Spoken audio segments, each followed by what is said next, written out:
ada mungkin perusahaan besar, tapi ternyata dia punya marketing public relation. Jadi humas itu ada di bawah departemen pemasaran, bukan berdiri dalam posisi sendiri. Jadi posisi humas itu tergantung besar kecilnya organisasi tadi. Tapi organisasi yang kecil bisa saja dia punya departemen humas sendiri, Mbak. Jadi intinya itu semua disesuaikan sama kebutuhan.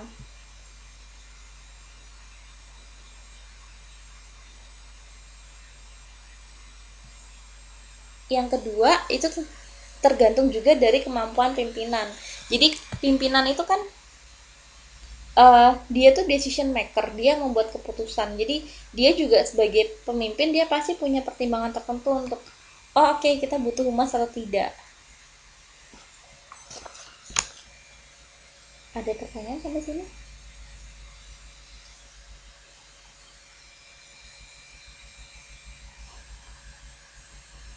Iya. Jadi nah, kemauan pimpinan ini tuh juga beragam, Mbak. Jadi karena misalnya dari direkturnya, misalnya direkturnya oke, saya mau ada saya butuh divisi humas. Tapi humas di sini itu juga dia posisinya bisa berubah, bisa dia di departemen sendiri atau dia di bawah dari departemen lain gitu. Nah, ini juga tergantung dari pimpinan. Dia biasanya akan melihat kebutuhan dari perusahaan, dia akan lihat SDM yang dia punya di perusahaan itu seperti apa, orang-orangnya misalnya, sumber dayanya seperti apa, itu juga dicek lagi sama dia. Tapi paling gampang diingat ya karena dua faktor ini. Organisasinya tuh besar kecil dan kemampuan pimpinan.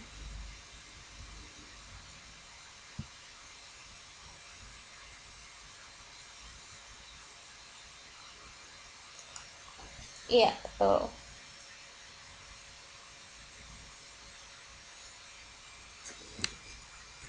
Nah, peran humas dalam organisasi itu ada, kalau dibilang oleh Grunek and Han itu merujuk pada perannya menurut Dozier tadi, dia tuh bilang humas itu bisa dibagi jadi 3 jenis peran manajer.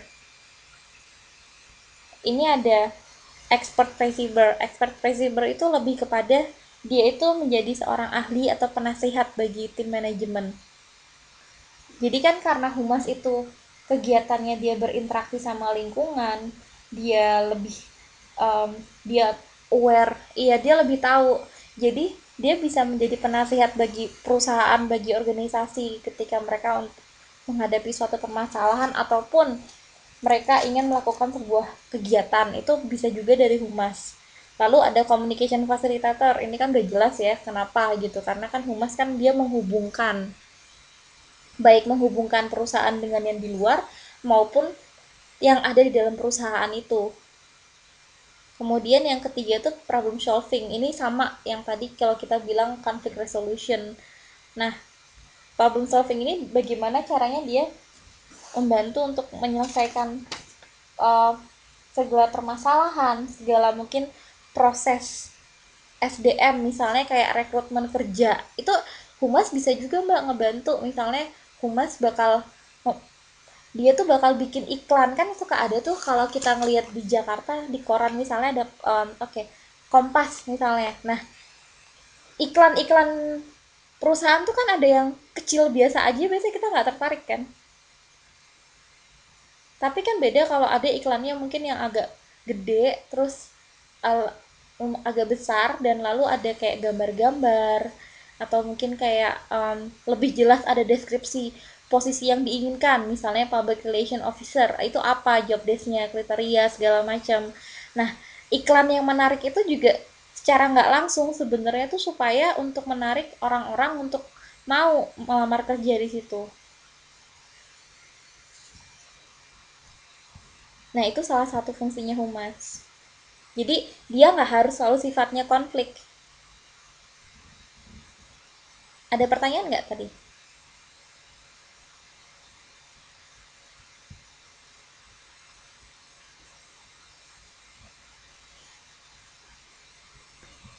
Oh, ada yang nguap. Oke, lalu yang kedua itu ada peran humas menurut Dozier. Jadi kalau yang tadi itu lebih menurut Grunik and Han, tiga tadi.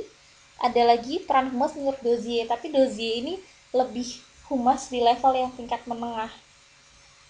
Jadi yang paling gampang itu yang pertama media relations role. Jadi humas itu akan selalu dia tuh akan selalu memastikan bahwa organisasi itu dapat informasi, dan informasi itu akan dia sampaikan ke dalam.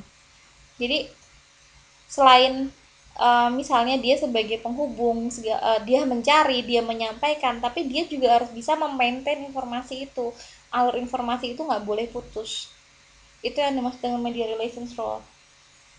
Lalu ada namanya communication and liaison role. Jadi humas ini secara nggak langsung tuh dia bertindak sebagai perwakilan dari organisasi, perwakilan dari perusahaan. Kayak kita pernah bahas itu di perkuliahan kemarin, kayak dari contoh foto aja kan, foto mereka biasanya kayak lebih menunjukkan mereka tuh representatif gitu, bukan sekedar karyawan perusahaan di situ, tapi karena mereka itu kayak akan menjadi face dari company-nya, face dari organization-nya. Nah, itu yang dimaksud dengan communication and iya, liaison itu Mbak, liaison itu tuh kayak kalau misalnya Mbak ikut tour ya, ikut tour kemana gitu, misalnya tour ke Hualien. Nah, tour Hualien itu kan biasanya ada tour guide. Ada, kalau nggak tour guide pasti ada pendamping kan, siapa yang mendampingi gitu. Karena mungkin misalnya nggak semua bisa bahasa Cina, ya kan. Nah, liaison itu orang itu Mbak, liaison itu orang yang akan mewakili, yang dia akan ngomong ke guide-nya atau dia akan ngomong ke supir bisnya yang kayak, oh ini mereka nggak bisa, semuanya nggak bisa bahasa Cina, jadi bisa nggak kayak nah gitu, atau mungkin kami mau ke sini, kami akan, nah liaison itu maksudnya pendamping. Nah tapi liaison dalam um, perusahaan atau organisasi itu sifatnya lebih besar, lebih mereka tuh sebagai kayak misalnya ada acara meeting gitu atau perkumpulan, itu dia bisa datang untuk mewakili perusahaan. Makanya tadi saya bilang kayak the face of the company. Kalau saya ngomongnya kecepatan, bilang ya, karena saya cenderung ngomongnya cepet.